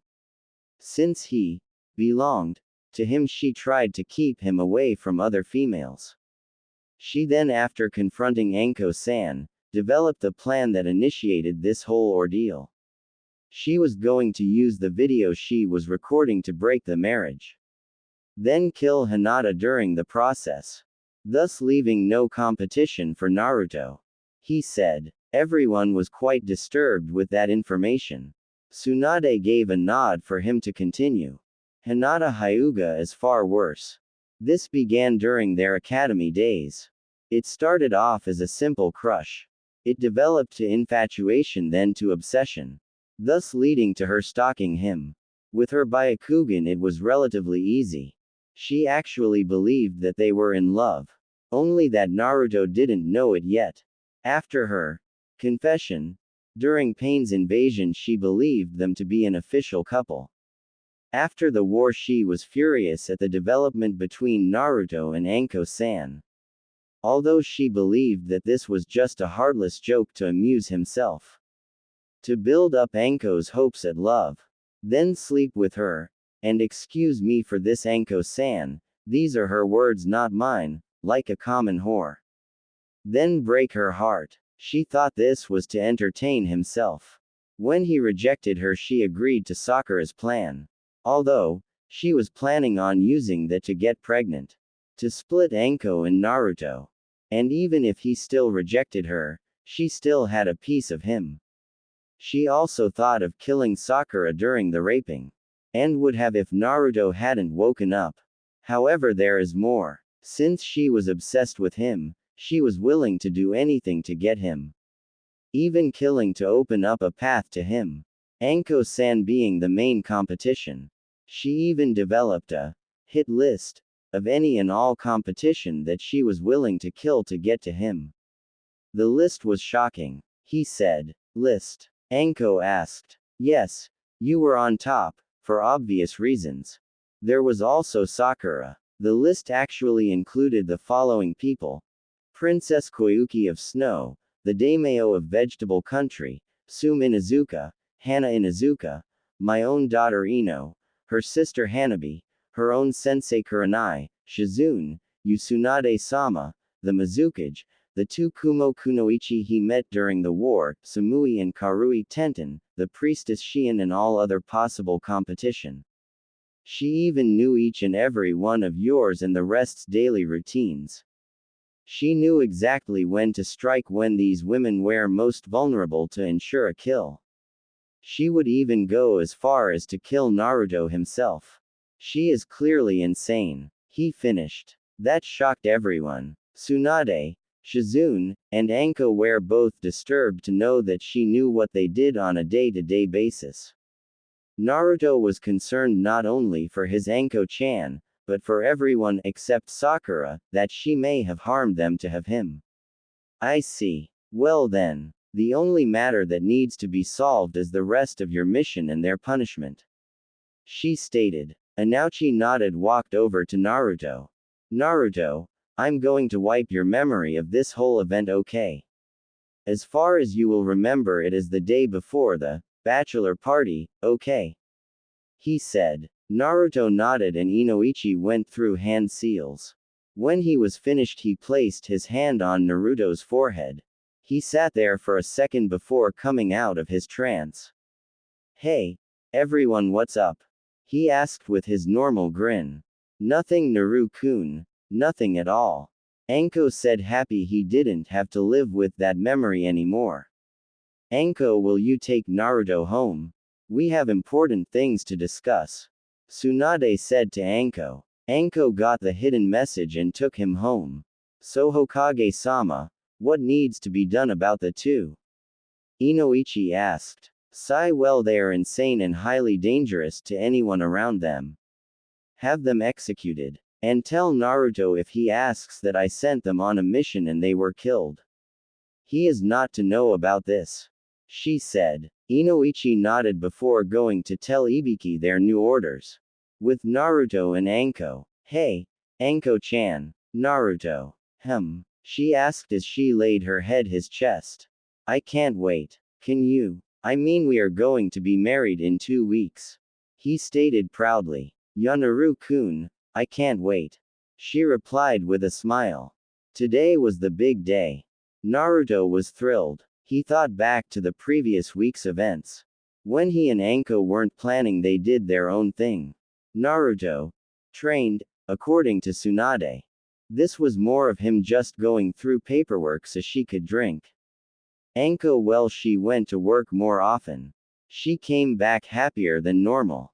When he would ask how her day went, she would just say, same old, or, nothing much. He shrugged it off. But today he was nervous. He was in a room awaiting his wedding surrounded by his best man and groomsmen. He was a nervous wreck. What if I happen to say something wrong? What if I accidentally offend one of the other 3 cages? Would there be a war? Oh Kami, I could start the 5th Great Shinobi War. What if? Naruto. That's better. You will do fine. You just do what you practiced and in a couple hours you'll be on your way to Spring Country for your honeymoon. Okay. Just calm down. Gaara, although he wouldn't admit it, he was extremely annoyed by the way his best friend was acting. Yeah bro, it's all good. We have Neji doing security so we don't have Anath, Kiba, who was quickly shut up by a load of sand covering his mouth. Troublesome, just in case some of your enemies try to catch you off guard, Shikamaru assured. BWA, oh Kami, it's in my nose. I can taste it, it's so dry, Kiba. With Anko, she was not faring any better. What if I trip when I'm walking down the aisle? Does my hair look okay? My makeup? Anko, calm down. You're just slightly stressed. Kurenai. Ya Anko-chan, just relax. In a bit you get to go get married to the blonde stud waiting for you, Yugao. Yup. Besides, you look great. Bet you'll even knock his socks off, Hana. You're right. Thanks. Anko. Skip. All guests were in attendance, including several daimyos, all 5 cages, and several shinobi from throughout the elemental nations that Naruto knew. All the bridesmaids and groomsmen were waiting. The maid of honor, Kurenai, was calmingly waiting for her best friend. Gaara, as best man, was giving Naruto a small boost of confidence. Everyone was all chatting about the to-be newlywed couple. When they all stopped at the sound of music, they turned to see the bride being escorted by her brother figure Ibiki. Naruto stopped breathing when he saw her. Although he couldn't see her face, he could tell. She looked amazing. When he came out of his daydream, Anko was being handed off. Ibiki whispered to him, "Good luck," before turning and taking his seat. They both turned to see the fire daimyo. He would be doing the ceremony so that Tsunade and the other cages could attend. Both bride and groom paid no attention to him though. Until they gave their vows. Then, "You may kiss the bride," he said, then gave a small step back. Naruto lifted Anko's veil to stare into her pupil-less brown eyes. And vice versa. After a second they both leaned in. Their lips met and they immediately felt at peace. All nerves were calmed. It was as though all the people who came to see the wedding didn't exist. Just the two now, Mr. and Mrs. Namikaze. Skip to reception. The reception was great. The newlyweds had their first dance. And had just opened their gifts. They received all sorts of things. Jiraiya even gave them a complete limited edition set of Ika Ika. He said that he might learn some things. But they just got thrown at him book by book to the head, courtesy of Anko. Although Naruto was surprised, he hadn't received one from Tsunade. Intel. Okay Naruto, as you know you are like a son to me. A bit of a brat, but like a son. And since the day you came back from your trip with Jiraiya, I knew that one day you would be a great Hokage. You weren't there yet, but you were on your way. You managed to outdo your own father and complete his jutsu. When you left for your sage training, I knew that you would be strong enough to take my place soon. Sooner after you defeated Pain. Then again proved my assumption of you wrong when you came to the battlefield of the war. And single-handedly stopped an army of Zetsus and S-rank shinobi. Then when you stopped Madara and Kabuto I decided that it was time for you to take up my job. But now that you're married it's time. My gift to you is helping you obtain your dream. Earlier than expected. From this day forth I, Tsunade Senju, retire from the position of Hokage, and put my successor, Naruto Namikaze, the Rokudaime Hokage. Congratulations Naruto. Not only did you obtain your dream, but you now have a loving wife. One who I know will keep you in line. Now come here, brat. She said with a smile. The wedding guests applauded at the announcement of the new Hokage. She then commenced to give him a bone-crushing hug. She also whispered, "Now hurry up and give me some grandkids I can spoil in my retirement." "Of course, Ba-chan." He replied with a smile. Tsunade let go only to turn to Anko and give her a hug as well. "Keep him in line, and make sure he does his job. And like I told him, I want grandkids to spoil," she told her new adopted daughter-in-law. "Now why would I deprive you of that?" she said with a grin. And with that they proceeded to enjoy the evening. Skip. The reception was wonderful. Everyone had enjoyed themselves. Currently the now husband and wife were collecting their bags. With a puff of smoke came a shadow clone to carry their belongings. Naruto proceeded to pick up his bride, bridal style, and in a flash of yellow they were gone. In the hotel in Spring Country. "Here you are Mrs. Namikaze, your honeymoon suite," Naruto said with a loving smile while carrying her towards the bed and setting her down gently. "Why thank you Mr. Namikaze. Care to join me?" she asked seductively. Her reply was a deep kiss. When both came down from their pleasure high, Naruto fell to Anko's side. Anko rolled over so she was now resting on his chest. He then wrapped his arms around her midsection. "That was amazing Naruto," Anko said tiredly, but clearly satisfied. "Yeah, you weren't too bad yourself," he said also tired. "I love you, Naruto," she said before drifting to sleep. "I love you too, Anko," he said before kissing the top of her head and letting sleep overcome his senses. Skip. After 2 weeks of enjoying their vacation and doing whatever they felt like, they were now headed back to Konoha. Both were silent as Anko snuggled into Naruto's shoulder as they traveled. They reached the village walls before deciding on splitting up. Naruto to his new office and Anko to their house. She was tired the last couple days. After a quick kiss they went their separate ways. Anko hurried to their house so she could lie down. However, when she reached her bedroom she felt sick and went to the bathroom. She then proceeded to puke the contents of her stomach into the toilet. "Oh Kami, am I?" she thought. With Naruto. Naruto was walking down the road to the Hokage Tower. Waving to everyone who waved to him. He couldn't help but think of how great life was. He was now Hokage, had a loving wife, and hopefully a family soon. As he got to the top he passed Shizune who was carrying a box labeled, Tsunade.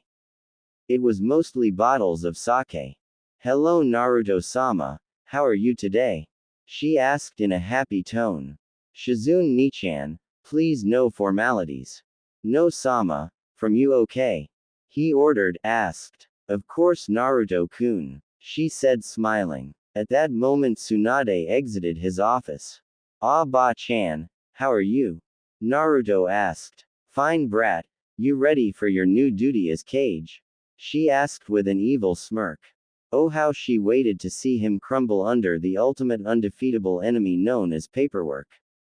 Yup, sure, he said, knowing where she was going with this. So he had 5 clones poof into existence. Get to work, he said with a smile. Tsunade for her part sat there looking like a fish out of water. She was surprised and slightly enraged at the same time. So rather than assault her new cage, she left with a whatever brat. Oh, Shizune Nichan, I was wondering. Since Ba-chan is going to run the hospital full-time now and you seem to be kinda out of the job. Would you like to be my assistant? After all, you have experience and you wouldn't have to deal with me being asleep all the time. He said with a grin. So what do you say? Oh, I guess I could put up with you, Naruto-kun. She said, happy he offered her the job. After his recruitment of his new assistant, Naruto went to his office. When he arrived, he saw that the clones had just finished most of his work. The only thing left was some documents that needed a thorough assessment from the real Naruto.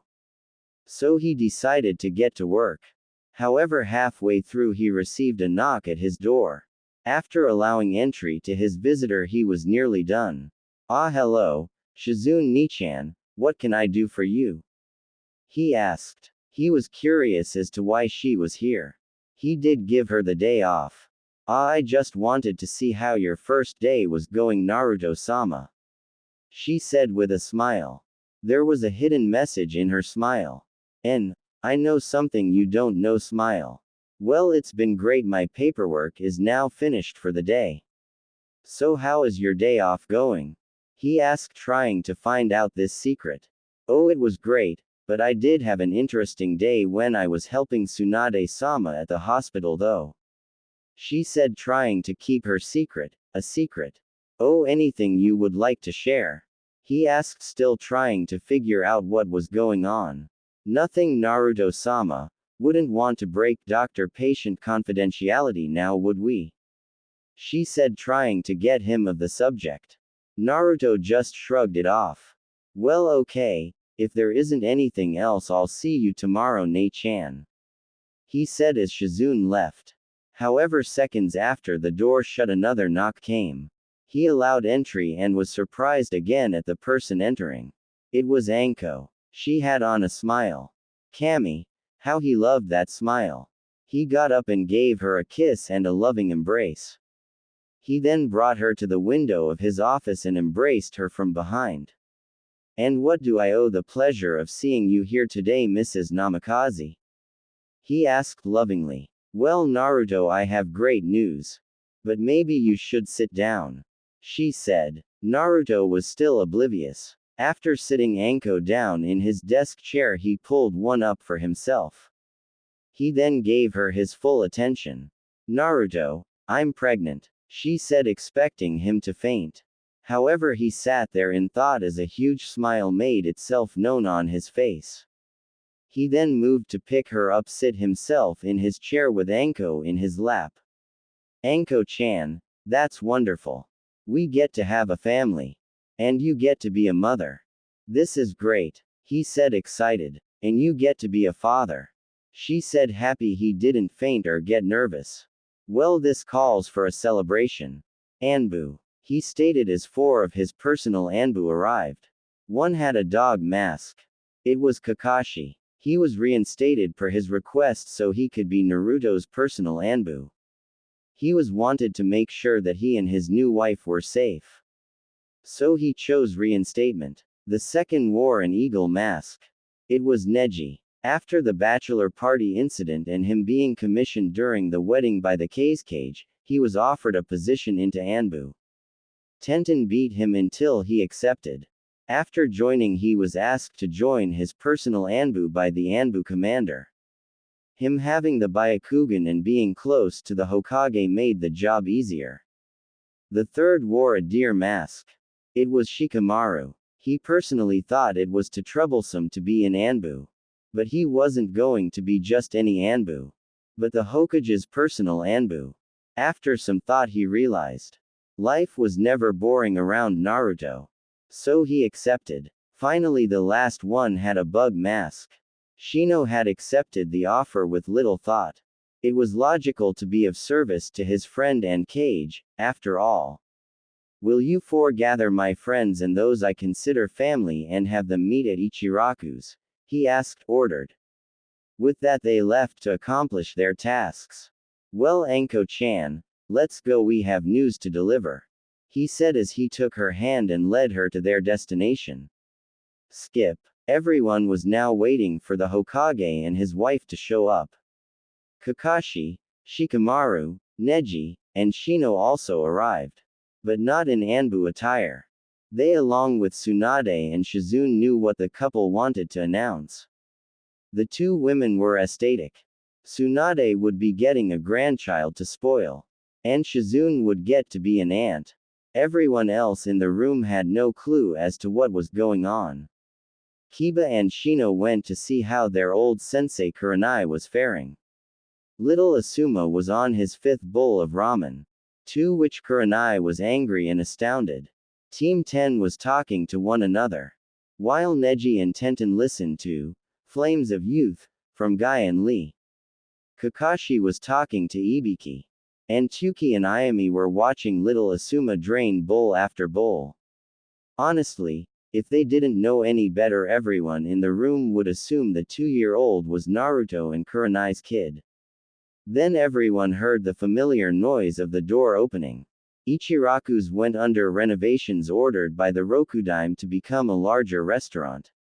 They all looked to see Anko enter, followed by Naruto. Well, everyone is here, so, he began before being cut off. Uncle Naruto, he heard before he saw little Asuma charging towards his uncle. He proceeded to pick him up and started a conversation with the boy. Well, if it isn't Asuma, he stated with a smile. Mommy says dat you are the Hokage. He said in amazement. Oh yeah, well, at least you listen to your mom. What have you been doing? Huh? Naruto asked the small boy. I had ramen. He said, yelled happily. Oh, have you now? Well, I bet your mom doesn't like that. He said, kinda nervous. No, she hates it. I don't know why. It's awesome. She says dat you are gonna get cute one day. He said, confused. Oh well, he said as he dug through his pocket.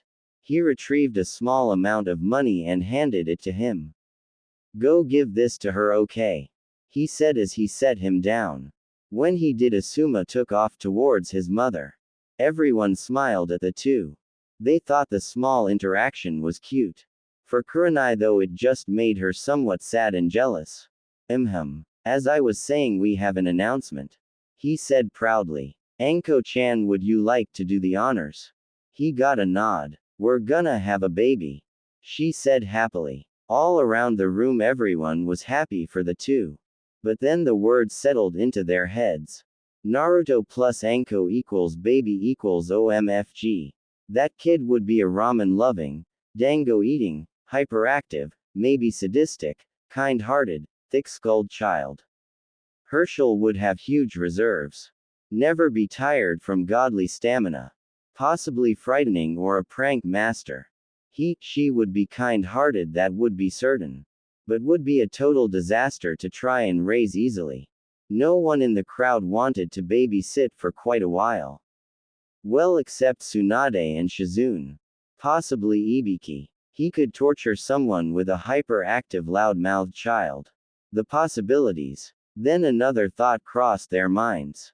Anko plus pregnancy equals bye-bye Naruto. An overly hormonal Anko would be horrible. Poor Naruto didn't have a chance. They all thought of who would be the Nandame Hokage. Kurenai, while happy, couldn't help but feel saddened. Poor Asuma wouldn't have a father. She would be alone. She pushed those thoughts aside to go and glomp her sister figure. The two shared a girl moment while Naruto got to have a chat with Kakashi and Ibiki. Skip. The soon-to-be parents were currently lying down in their bed. They just lay there and snuggled. Naruto? Anko asked with a nervous tone. Yes, Anko-chan. He said. Do you think I'll be a good mother? She asked, nervous. 5 months. 5 months of hell. Naruto was at first happy that he and Anko would be parents. But then he discovered the evil known as pregnancy. Currently Naruto was running to get his wife some food. Again. Her order was humorous, but he dared not tell her that. Flashback 10 minutes ago. Naruto-kun, yelled a hormonal Anko. Naruto, who was currently in his office finishing his paperwork, paled. What does she want? No, he thought, frightened. She came from the room next door. Naruto had Shizune set it up so that she would always be close by in case they needed to run to the hospital or do other parental things. Why yes, Anko-chan? He asked nervously. He remembered the last time he had told her he was busy. Not even the Hirushun could get him away from the snakes Anko sent his way. I'm hungry. I need you to go to Ichiraku's. And I need you to follow my instructions very carefully. She said, emphasizing the very. He nodded. Good, now I want you to get me a normal ramen, extra large, with sushi in it. But have them cook it because if it's raw, I'll barf. Then, she was cut off.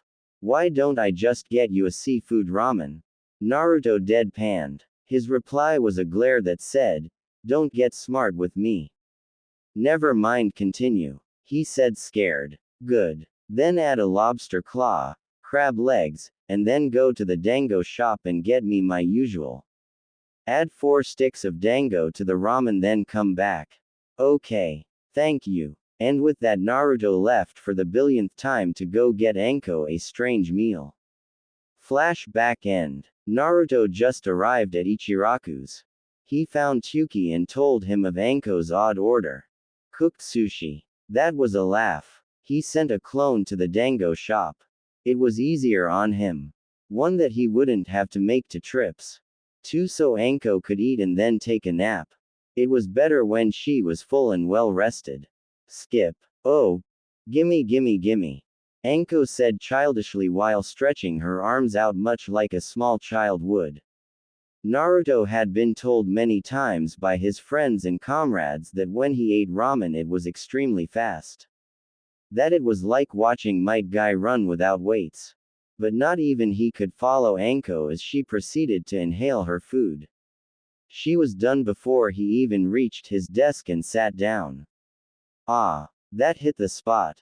Thank you, Naru-kun, she said, extremely satisfied. Naruto muttered you're welcome, before continuing his work.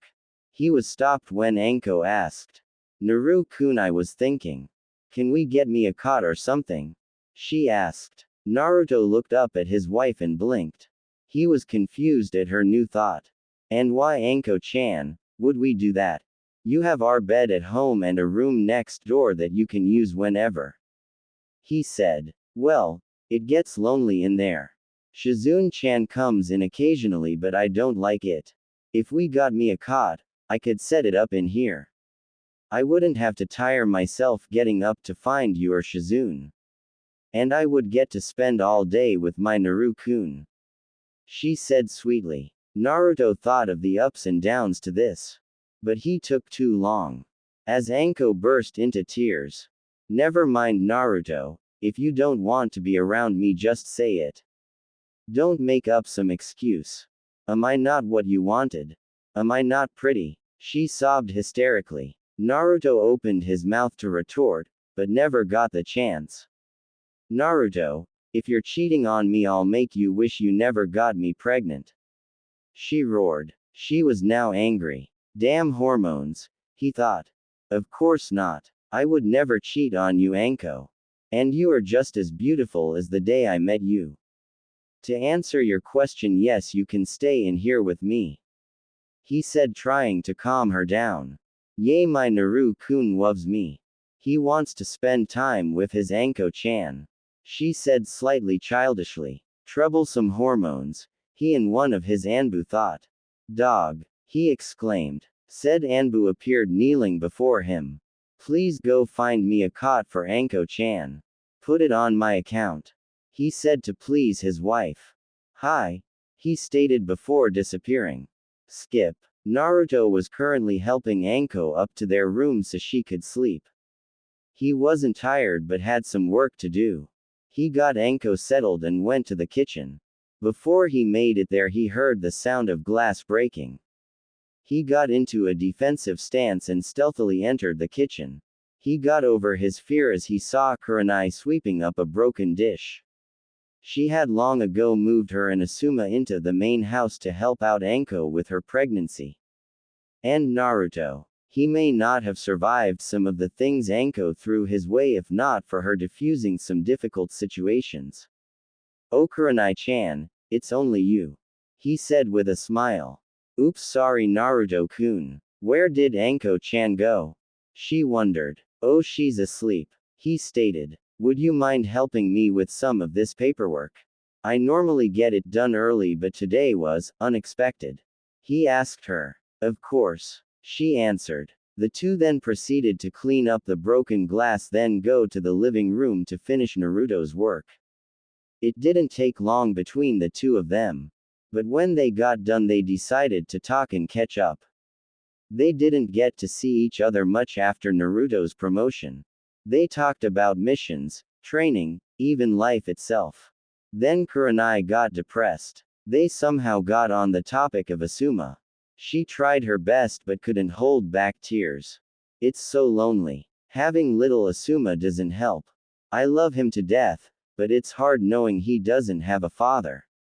You're the closest thing to a father he has," she cried. Naruto brought her to his chest to try and calm the sobbing woman. And so she did eventually. When she did, she pulled away from him and looked into his eyes. They held concern for her well-being. That told her he cared. But then, with her emotions still running haywire, she did something unexpected.